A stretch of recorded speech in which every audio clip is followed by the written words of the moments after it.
Welcome back my friends. Centre of मास की definition हो चुकी है आपकी।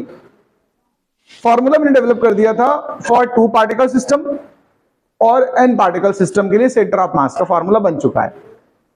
अब जो हमारा अगला टॉपिक है इसी का सेंटर ऑफ मास से रिलेटेड, उसका नाम है मोशन ऑफ सेंटर ऑफ मास। देखिए, अगर हम मोशन डिस्कस कर रहे हैं किसी का, तो हमें एटलीस्ट कौन कौन सी फिजिकल क्वांटिटी डिस्कस करनी चाहिए, पहले इस पे फोकस करते हैं। तो देखिए, मोशन डिस्कस करने का मतलब होता है पोजीशन बताओ कहां पर है उसकी, तो वो तो फार्मूला बन चुका है आरसीएम का। फिर हम वेलोसिटी फाइंड कर ले, मोशन में वेलोसिटी आती कि नहीं आती है।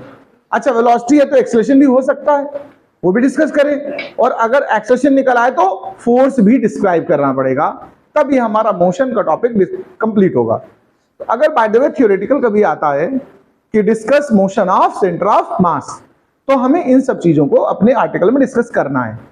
तो चलिए हेडिंग तो डाल लीजिए अगर आप नोट्स बना रहे हैं, motion of centre of mass. Okay, अब बात करता हूं कि motion of centre of mass discuss करने के लिए स्टार्ट कहां से करेंगे। तो हम सबसे पहले लिखेंगे, देखो हमने वो फॉर्मूला जान लिया है, वी नो दैट। पहले तो ये लिखो, वी नो दैट। क्या आप जानते हो, पता है आपको, position vector for centre of mass. Position हम जानते हैं, तो पोजीशन ऑफ सेंटर ऑफ मास, ये सबसे पहले हम बात लिखेंगे।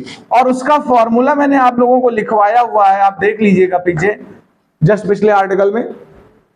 आरसीएम इज इक्वल टू बना था M1 R1 plus M2 R2 plus, ऐसे ही n पार्टिकल सिस्टम में अगर हम लोग सॉल्व कर रहे हैं तो हम कहेंगे Mn Rn by M1 plus M2 plus dot dot, कहां तक चले जाओगे आप, Mn तक। अच्छा, इसको हम एक और तरीके से लिख सकते हैं, इसको हम लोग सिग्मा में भी लिख सकते हैं। कैसे, देखो, इसी ये एक्सटेंशन पूरा ना लिखना चाहें आप तो इसको समेशन फॉर्मेट में भी लिखेंगे, सिग्मा MI RI, और I की वैल्यू पता 1 से स्टार्ट होकर कहां तक गई है, n तक। अब देखो, इसको अगर मैं एक्सटेंस करना चाहे तो सुनिए, सबसे पहले I को 1 रख दो तो M1 R1 बनेगा कि नहीं बताओ। फिर I को 2 रख दो तो क्या बनेगा, M2 R2। फिर 3 रख दो, ऐसे डॉट डॉट n रख दो, तो ये पूरा एक्सपेंशन आएगा। अच्छा, नीचे वाले में डिवीजन में आ जाओ, यहां भी वही स्टाइल है, तो यहां भी हम सिग्मा MI लिख सकते हैं कि नहीं लिख सकते बताओ, I इज इक्वल टू 1 से n। ये आरसीएम का एक ये भी लिखने का स्टाइल है, ऐसे भी लिखा जा सकता है एग्जाम में। अच्छा, सिग्मा MI का मतलब भी जान लो, कोई भी अगर सिस्टम बना है n पार्टिकल से, सभी पार्टिकल का मास का सम यही तो है, तो total mass of the object नहीं कह दोगे इसको, बताओ। तो जो सिग्मा MI होता है एक्चुअल में वो क्या होता है, कैपिटल M, मतलब मास ऑफ द सिस्टम। तो इसे हम कभी कभी ऐसे भी लिख दिया करेंगे इस फार्मूले को।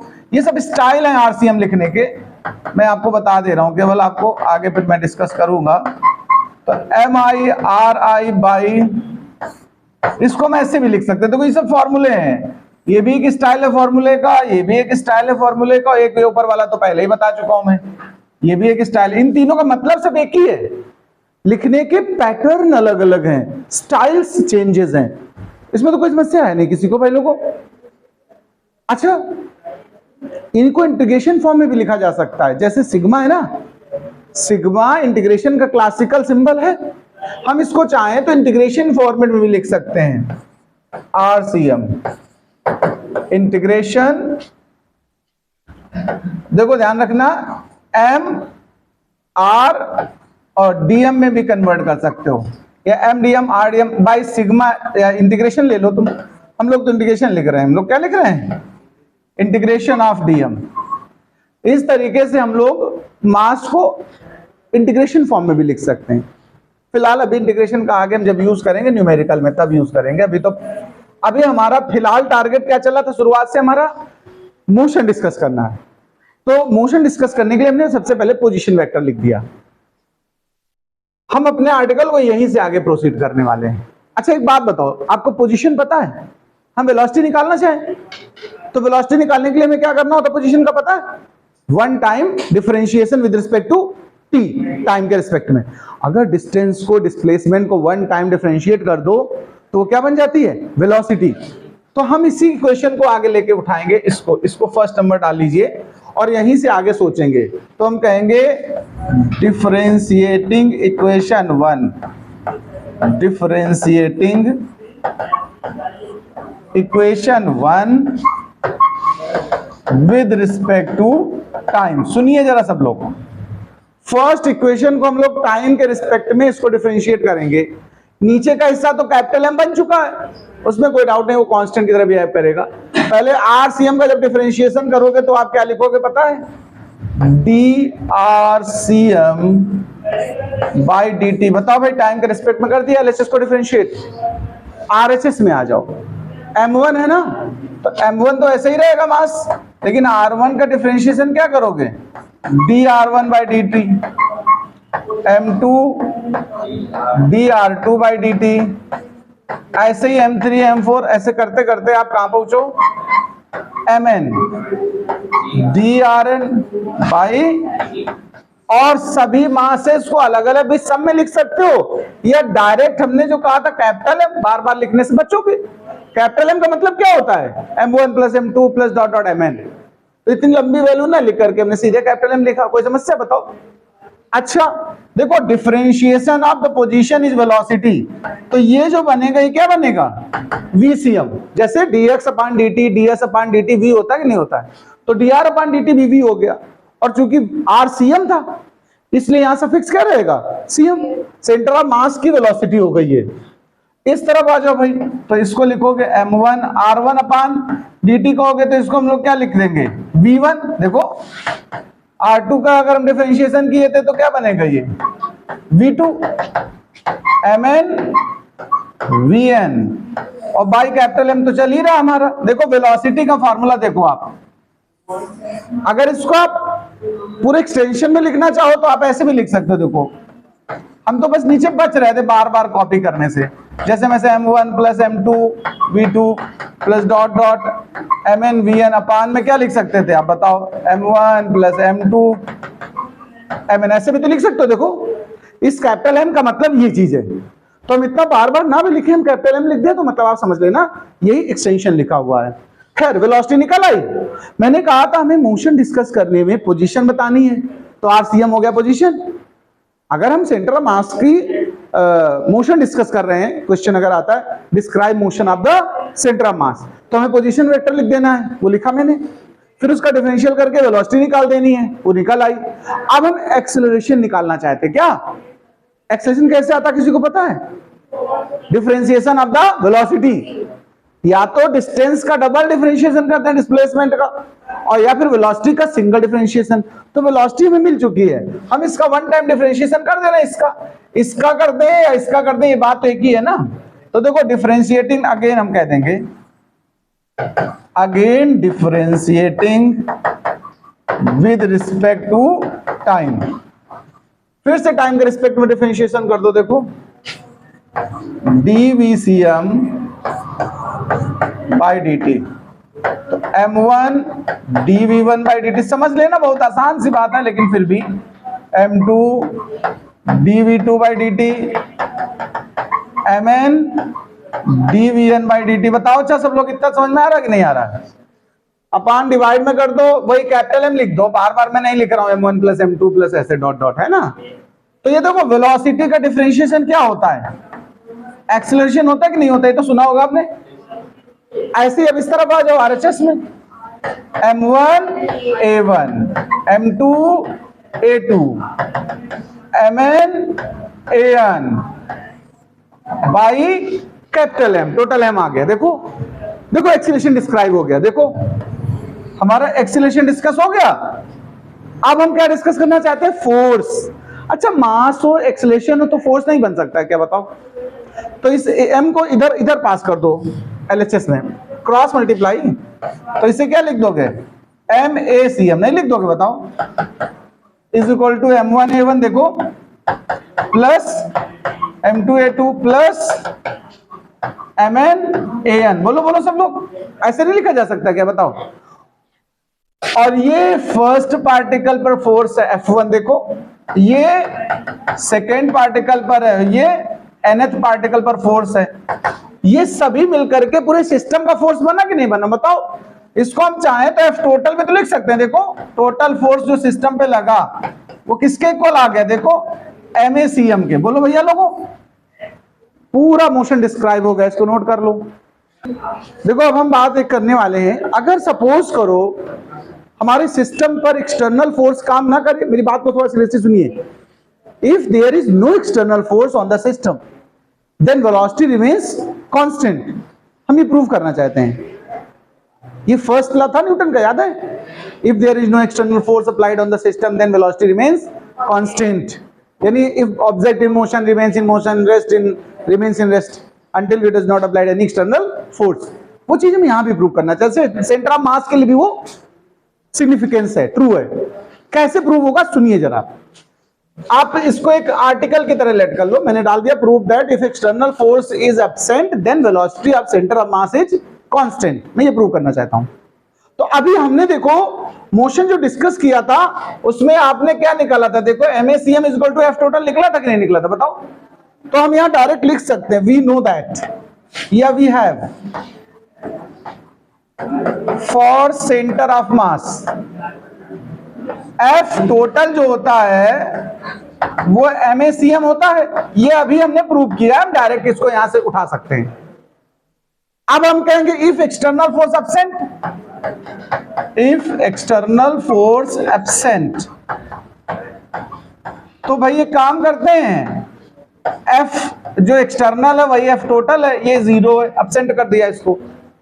तो फिर अब जाओ देखो, अगर एफ टोटल एब्सेंट हो गया तो 0 इज इक्वल टू क्या बना है, MACM बना कि नहीं बना, बताओ। मास तो 0 हो नहीं सकता ऑब्जेक्ट का, हटा दो। तो एक्सीलरेशन 0 आया कि नहीं आया, बताओ। एक्सीलरेशन होता क्या है, वेलोसिटी का डिफरेंशिएशन, जानते हो कि नहीं जानते हो? dvCM/dt को तो ये लिखा था हम लोगों ने जब डेरिवेशन कर रहे थे पीछे भी। अगर किसी फिजिकल क्वांटिटी का डिफरेंशिएशन 0 आता है तो क्वांटिटी कैसी होती है, पता किसी को? हाँ, डिफरेंशिएशन किसका 0 होता है, कांस्टेंट का। कांस्टेंट डिफरेंशिएशन 0 होता कि नहीं? और अगर किसी का डिफरेंशिएशन 0 है तो वो क्या है, कांस्टेंट है। तो यहां देखो वेलोसिटी का डिफरेंशिएशन 0 आ रहा है, तो हम यहां से सीधे क्या कह सकते हैं, that is velocity is constant. देखो ये बात प्रूव हो गई, यही तो हम प्रूव करना चाहते थे। इसको भी नोट करो। देखो अब एक हम और पॉइंट अलग अलग एग्जाम में लोग पूछ देते हैं। मान लीजिए आज है prove that conservation of linear momentum for the centre of मास, किसके लिए? तो आप डाल दीजिए conservation of linear momentum of centre of मास, हम इसके लिए सॉल्व करना चाहते हैं। तो सुनिए, स्टार्टिंग हम लोग फोर्स वाले फॉर्मूले से भी ले सकते हैं जो अभी प्रूविंग की थी। देखो लास्ट में हम लोग यहां से भी स्टार्ट कर सकते हैं। एक प्रूविंग थी अभी लास्ट में, देखो आपके पास ये वाली, याद आया? ये फॉर्मूला सबको याद आ गया कि नहीं आ गया? और अगर आप चाहें तो दोबारा से RCM से स्टार्ट कर सकते हो। तो मैं फिलहाल ऐसा करता हूं, इसको सेपरेट आर्टिकल की तरह यूज कर देता हूं। तो चलो उठाता हूं मैं सीधे सीधे RCM से। हम यहां डायरेक्ट लिख सकते हैं वी नो दैट। हम लोगों ने RCM का फॉर्मूला सीखा कि नहीं सीखा, बताओ। अच्छा, we know that RCM is equal to M1R1 plus M2R2 plus dot dot MNRN by capital M था। इसका डिफरेंशिएशन का तो वेलोसिटी आएगी कि नहीं आएगी, बताओ। Differentiating with respect to time, time के रिस्पेक्ट में डिफरेंशिएशन कर दो। तो ये हो गया dRCM/dt M1 dR1/dt plus M2 का कर दो ऐसे ही M2 dR2/dt plus dot dot MN dRN/dt और टोटल के अपान में कैपिटल M था। इस M को इधर मल्टीप्लाई में ले आओ जरा। अच्छा तो देखो, अच्छा ये वेलोसिटी हो गया, पहले बताओ। तो इसको आप लिख सकते हो VCM और इस M को इधर मल्टीप्लाई में ले आया हूं मैं। तो उधर क्या बना, M1V1 plus M2V2 plus dot dot MNVN बन गया कि नहीं बन गया? जरा समझ लेना भाई, कोई फोर्सफुली काम नहीं हो रहा है। ये हो गया हमारा MVCM। ये हमारा देखो ध्यान देना मोमेंटम है कि नहीं, बताओ। P1 P2 लीनियर मोमेंटम निकला कि नहीं निकला, बताओ आप लोग। ये चीज क्या निकल रही है? Linear momentum. अच्छा, इसका हम लोग डिफरेंशिएशन कर लें। क्या कर लें? एक बार फिर से डिफरेंशिएशन कर दो। तो m तो बाहर ले लो, इसको dvcm कह दोगे कि नहीं? बताओ। By dt is equal to क्या बना? dp1 by dt plus dp2 by dt plus dot dot dpn by dt। क्या यहां तक नहीं समझ में आई बात? सिंपल डिफरेंशिएशन चल रहा है। और मास, और ये क्या है? एक्सीलरेशन नहीं है। देखो यहां d बाई dt बाहर लिख लो, तो p1 plus p2 plus dot dot pn। अच्छा, ये क्या है? f टोटल का फार्मूला है कि नहीं? देखो f टोटल अभी पीछे प्रूव किया था MSCM को, वो किसके इक्वल निकला? d by dt of p1 plus p2 plus dot dot pn के। हम कहें if external force does not apply, ध्यान देना, इफ एक्सटर्नल फोर्स absent, अगर एक्सटर्नल फोर्स काम ही ना करे तो F टोटल को क्या लिखोगे आप? 0। इसको रख दो 0। देखो तो d by D T P1 plus P2 dot dot Pn। अच्छा, किसी फिजिकल क्वांटिटी का डिफरेंशिएशन 0 है तो क्वांटिटी कैसी है? कांस्टेंट है। तो इससे प्रूव हुआ कि P1 plus P2 plus P3 जितने भी इनके P के सम है, ये सब क्या हो गए? कांस्टेंट। यही तो कंजर्वेशन ऑफ लीनियर मोमेंटम आ गया कि नहीं? बताओ। यानी linear momentum of the system remains conserve. Final एक लाइन लिख लो, linear momentum of the system, linear momentum of system remains conserved.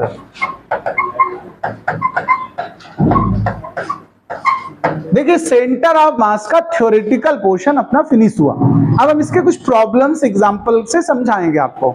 इतनी देर तक अगर आपने वीडियो वॉच किया है तो उसके लिए थैंक यू।